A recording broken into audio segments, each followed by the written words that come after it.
March 2026 is already making history, and not in a good way. The entire United States has been running about 8 degrees above average for the entire month, and meteorologists use the word remarkable for anomalies of just 2 or 3 degrees.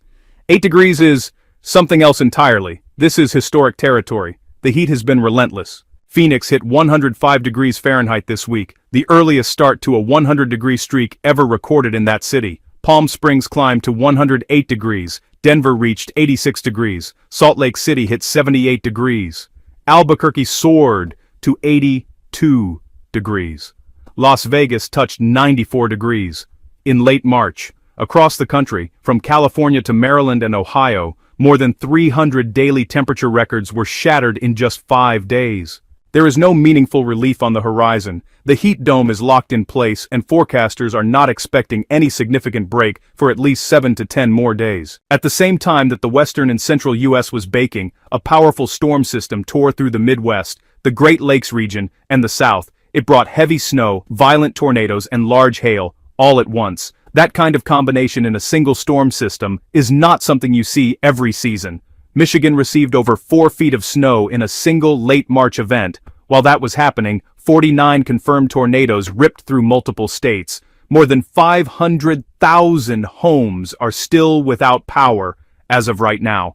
And the situation is not stabilizing. Flooding is now developing in several areas as that snow begins to melt rapidly. That storm was destructive. That storm broke records and left a trail of damage across multiple states. But here is the critical point. That was not the dangerous one. The storm to watch is still on its way. What is coming later this week is structurally different from what already hit. The storm that passed through was cold-driven and fast-moving. It swept through quickly, dumped its snow and hail, spun up its tornadoes, and moved on.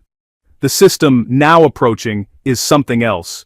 It is heat-driven, and that changes everything about how it behaves. Heat-driven storms are more explosive. They draw energy from warm, moisture-laden air masses and can intensify rapidly in ways that cold-driven systems do not. They are less predictable in terms of timing and intensity. They can surprise forecasters, and they can surprise communities. Here is the setup. By midweek, temperatures will surge again across the plains in the south.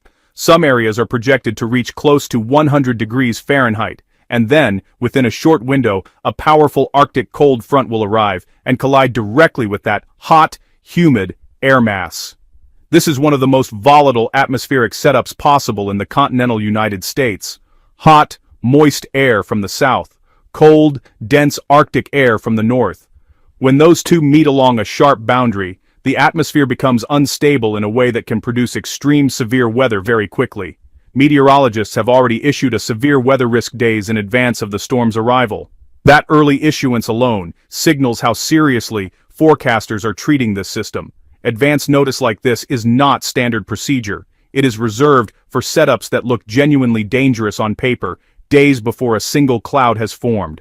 The primary threats from this system include damaging winds capable of destroying structures, large hail, and tornadoes. The main impact zones include portions of the Midwest and the Mid-Atlantic. If you live in these regions, this is the week to take your preparedness seriously. The most dangerous window is expected Thursday night into early Friday morning. That timing matters enormously. Nighttime tornadoes are significantly more deadly than daytime ones. During the day, people can see storm clouds building, feel the pressure change, see rotation in the sky.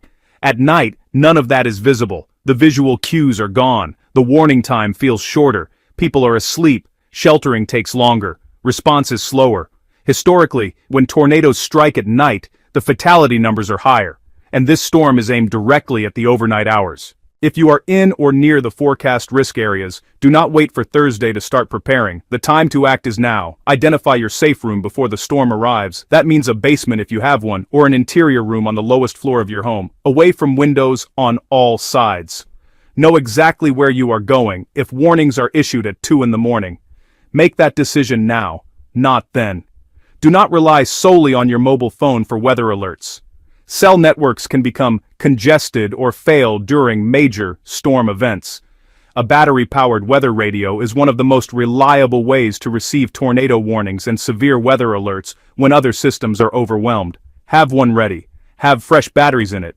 Make sure you have backup power sources available. Portable power banks for phones and devices. flashlights with extra batteries, and emergency supplies staged and accessible. After a major storm event, you may not have power for hours or longer. If flooding develops in your area, treat it as a serious life safety threat from the first moment. Never drive through flooded roads, regardless of how shallow the water appears. Just a few inches of moving water can knock a person off their feet. A foot of water can sweep away a vehicle. The road's surface beneath floodwater is invisible. It may be washed out entirely. Flooded roads have killed people who thought they could make it through. They cannot, and you cannot either. Turn around. The heat side of this event carries its own serious risks. If you are in areas experiencing extreme temperatures before the cold front arrives, heat exhaustion and heat stroke are real dangers. It's really important to drink water consistently and regularly before you feel thirsty, not after. By the time thirst kicks in, your body is already behind. If you feel dizzy, nauseous, or stop sweating despite the heat, move to a cool environment immediately and seek medical attention. For elderly individuals, young children, and anyone with medical conditions that affect the body's ability to regulate temperature, extreme heat is not just uncomfortable, it can be fatal within hours under the wrong conditions. Stay in cooled environments, check on neighbors and family members who may be vulnerable, and make sure that anyone dependent on power-powered medical devices has a plan for extended outages. If you are using a generator during a power outage, never operate it indoors under any circumstances. Not in the garage, not in a hallway, not near an open window. Carbon monoxide is colorless and odorless, and it kills quickly. Generators must be placed at least 20 feet away from the home, with the exhaust directed away from any openings. After the storm passes, the immediate danger does not end. Do not return to or enter any building until you have inspected it for structural damage from the outside. Compromised walls and roofs can collapse without warning. Avoid candles during power outages. Use flashlights. If you smell natural gas inside your home, leave immediately without touching any switches, and call emergency services from outside. Do not use tap water until local authorities confirm it is safe, especially in flood-affected areas. Document any storm damage thoroughly with photos and video before beginning any cleanup. This documentation is important for insurance claims and for accessing any disaster relief that may become available. After this system clears, a strong high-pressure system will bring a brief period of calm, but early April is not expected to offer a true reset. Another wave of active weather is already being anticipated. Conditions across the country will continue to feature above-average temperatures, drought development in some regions, and elevated wildfire risk in dry and windy areas. Severe weather season has arrived, and this year it arrived early, it arrived hard, and it is showing no signs of slowing down.